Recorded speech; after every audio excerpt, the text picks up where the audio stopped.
Magandang umaga, ngayon po yung araw ng Biyernes, March 22, 2024. Narito po muli ang update sa lagay ng panahon. Ayon sa Pag-asa, northeast monsoon o amihan ang nakakaapekto sa Luzon at easterlies o mainit na hangin na nagmumula sa dagat Pasipiko nakakaapekto naman sa Visayas at Mindanao.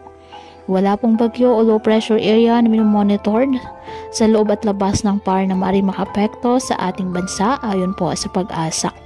Ngayong araw dahil sa easterlies, ang Caraga, Davao Oriental at Davao de Oro, asahan na maulap na kalangitan na may kalat-kalat na pag-ulan at thunderstorms. Ang Cagayan Valley, Apayao, Kalinga, Mountain Province, Ifugao, Aurora, Quezon at Camarines Norte, asahan na maulap na kalangitan na may mahihinang pag-ulan dahil sa amihan. Ang nalalabing bahagi ng Luzon kasama na ang Metro Manila, bahagyang maulap hanggang sa maulap na halangitan with isolated light rains dahil po sa amihan. Apektado naman ng easterlies at ng mga localized thunderstorms ang nalalabing bahagi ng ating bansa.